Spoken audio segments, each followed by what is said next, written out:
Hello friends, welcome to my YouTube channel Biology Study. I'm Meena Chaudhary.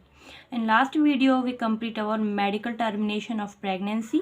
Now today we start sexually transmitted diseases या sexually transmitted infections. ठीक है, जिसको हम STIs बोलते हैं. ठीक है, तो ये जो sexually transmitted diseases थी ना, ये क्या होती हैं, कॉमन होती हैं. जो एज ग्रुप होता है लगभग 15 से 24 ईयर तक, उनमें ये मोस्ट प्रोबेबली पाई जाती हैं. तो जो ये सेक्सुअली ट्रांसमिटेड डिजीज़ हैं, इनको हम लोग RTI भी बोलते हैं और VD भी बोलते हैं. RTI क्या है? Reproductive tract infection.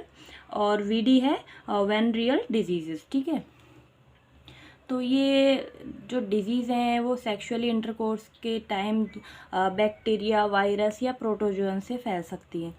तो एक बार इसको रीड करते हैं हमारी NCERT से. Infections or diseases which are transmitted through sexual intercourse are collectively called sexually transmitted infections. ठीक है, जो डिजीज़ या इन्फेक्शन ट्रांसमिट हो रहा है सेक्सुअल इंटरकोर्स के टाइम, उसको हम बोलेंगे सेक्सुअली ट्रांसमिटेड इन्फेक्शन और वेनरियल डिजीज़. और रिप्रोडक्टिव ट्रैक्ट इन्फेक्शन, क्योंकि हमारे जो ऑर्गन्स हैं ना, रिप्रोडक्टिव ऑर्गन्स, उनकी वजह से ये स्प्रेड हो रहा है, फैल रहा है, इसीलिए इसको हम लोग रिप्रोडक्टिव ट्रैक्ट इन्फेक्शंस भी बोलते हैं. तो ये जो मेन जो डिजीज़ हैं वो कौन कौन सी हैं, जैसे गोनोरिया है, साइफिलिस है, जेनिटल हर्पिस है, क्लैमाइडियासिस है, जेनिटल वार्ट्स है, ट्राइकोमोनियासिस है, hepatitis B, and of course the most discussed infection in the recent year, that is a HIV leading to AIDS, are some of the common STIs. Among these, HIV infection is most dangerous and is discussed in detail in chapter 8. तो ये disease हैं, ये किसकी वजह से फैल रही हैं? बैक्टीरिया की वजह से, वायरस की वजह से, या फिर प्रोटोजोअन डिजीज़ हैं.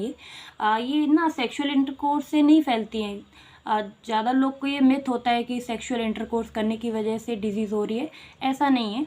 ये उस समय होती है क्योंकि जो अगर जिस पार्टनर को ये बीमारी हैं, ये डिजीज़ हैं, तो वो सेक्सुअल इंटरकोर्स के टाइम क्या होंगी, दूसरा जो पार्टनर है उसके अंदर ट्रांसमिट हो जाएंगी. ठीक है, क्योंकि अगर एक जो पार्टनर है वो इनसे ग्रसित है, अगर उसको कोई हेपेटाइटिस है, उसको कोई गोनोरियल डिजीज़ है, कोई वायरल डिजीज़ है, तो ये जो सेक्सुअल इंटरकोर्स है उसकी वजह से जो फीमेल मतलब फीमेल जो पार्टनर है या फिर मेल पार्टनर है उसमें जा रही है.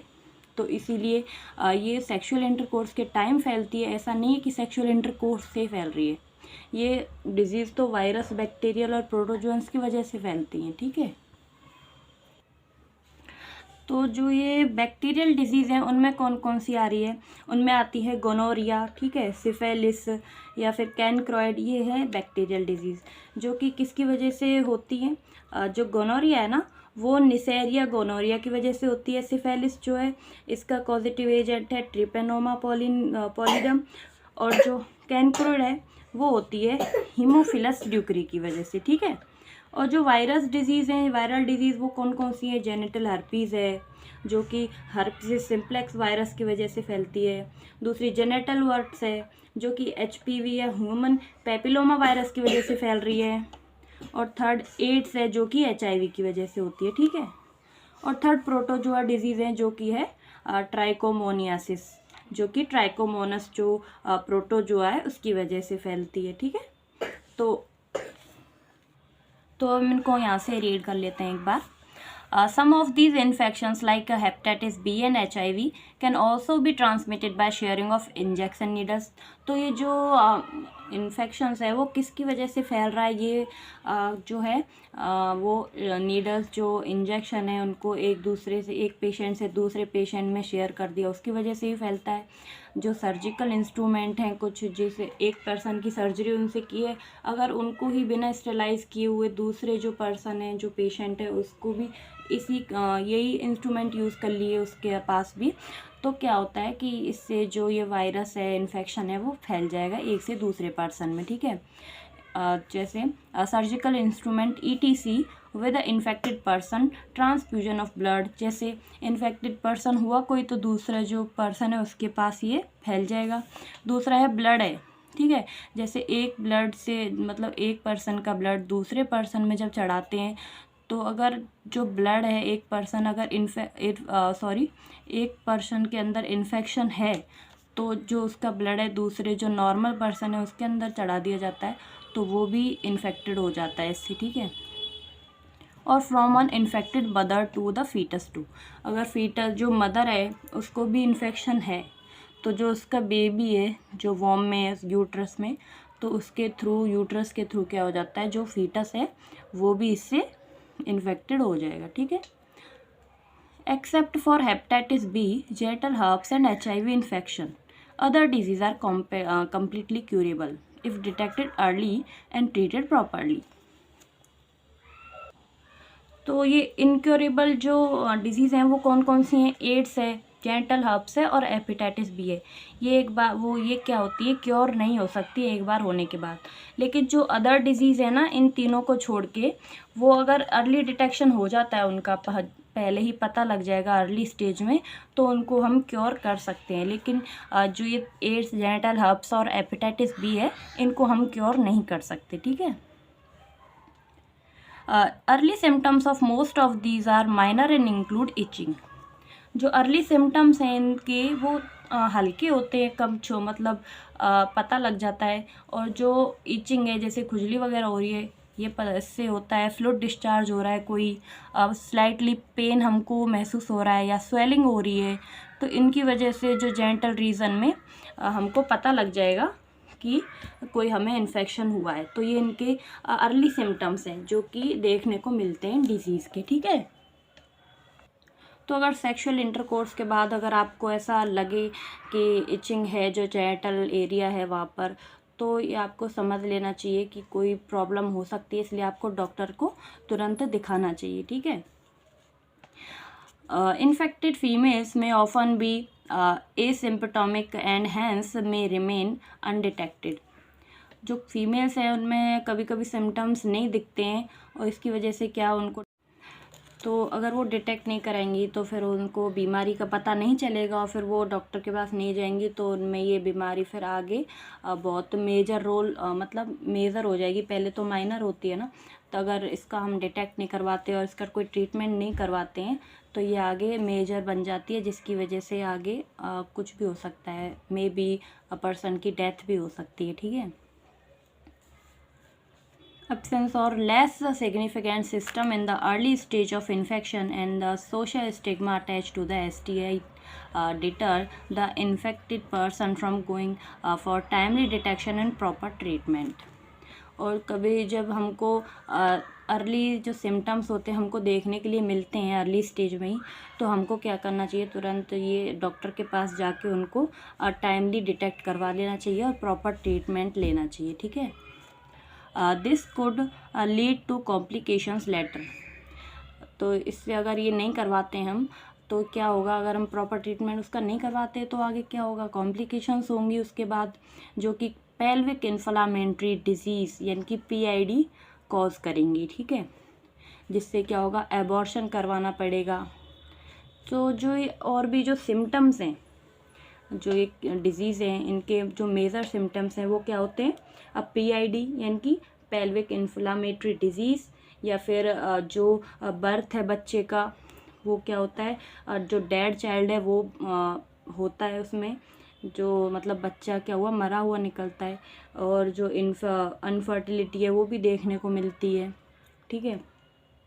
और एक्टोपिक प्रेगनेंसी होने के चांस होते हैं, और जो कैंसर है रिप्रोडक्टिव ट्रैक्ट का, ये भी होता है, ठीक है।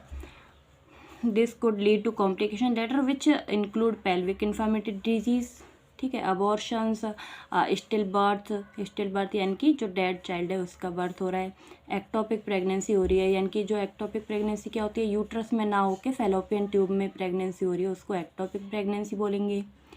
इनफर्टिलिटी और even cancer of the reproductive tract, ये जो सिम्टम्स है, मेजर सिम्टम्स है, ये बाद में देखने को मिलते हैं मोर कॉम्प्लिकेटेड, जब हम अर्ली सिम्टम्स उसको नहीं डिटेक्ट करते और प्रॉपर ट्रीटमेंट नहीं करते, उसके बाद ये सारी प्रॉब्लम्स देखने को मिलती हैं।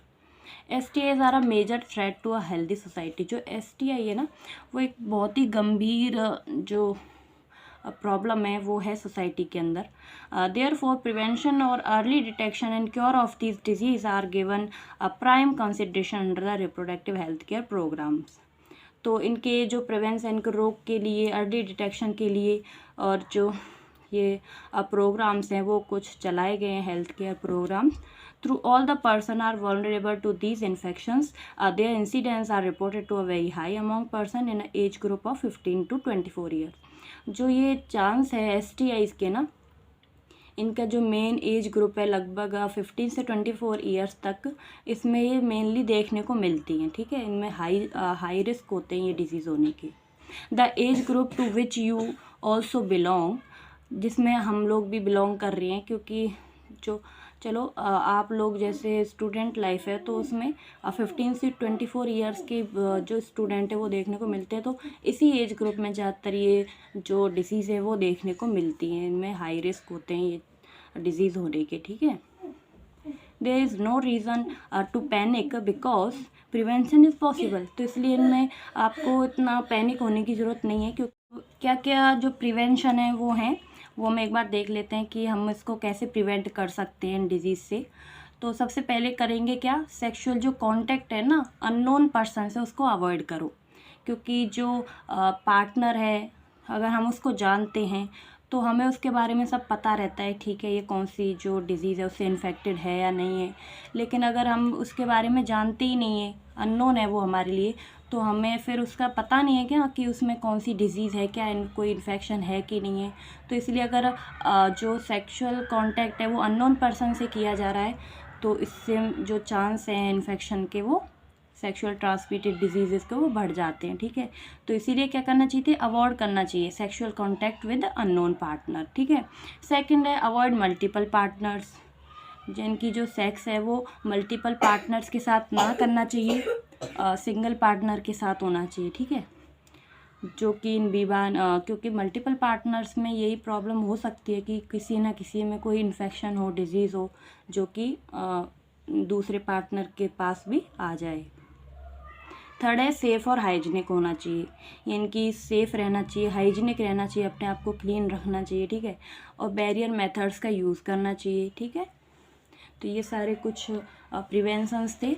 एक बार यहाँ से पढ़ते, one could be free of these infection by following the simple principal given. जो इन्फेक्शन है वो किस किस की वजह से फैल सकता है, avoid sex with unknown partner and multiple partner, always try to use condoms during coitus. जो बैरियर है, बैरियर मेथड है जिसमें हम कॉन्डम्स का यूज़ कर रहे थे सेक्सुअल इंटरकोर्स के टाइम, तो क्या है कि अनप्रोटेक्टेड सेक्स नहीं करना चाहिए, हमेशा जो बैरियर मेथड्स है, कॉन्डम्स है, उनका यूज़ करना चाहिए। ठीक है, इन केस ऑफ डाउट, अगर आपको डाउट हो, one should go to a qualified doctor for early detection and get complete treatment if diagnosed with infection. अगर आपको डाउट होता है तो आपको एक क्वालिफाइड डॉक्टर के पास जाना चाहिए और अपना जो अर्ली डिटेक्शन है वो करवाना चाहिए, ताकि जो ट्रीटमेंट है, डायग्नोस है, वो किया जा सके इन्फेक्शंस का। ठीक है, तो ये कुछ प्रिवेंशंस थे जो कि आपको सेक्सुअली ट्रांसमिटेड इन्फेक्शन होने से बचाता है, तो ये आपको करना चाहिए। और यहीं पे हमारा जो ये टॉपिक है वो कंप्लीट होता है। नेक्स्ट टॉपिक इनफर्टिलिटी हम अपने नेक्स्ट वीडियो में कंप्लीट करेंगे। अगर आपको मेरा वीडियो अच्छा लगा हो तो प्लीज़ मेरे चैनल को लाइक, शेयर एंड सब्सक्राइब करें, और कोई भी डाउट हो तो मुझे कमेंट बॉक्स में ज़रूर बताएं। Okay, thank you, bye, take care.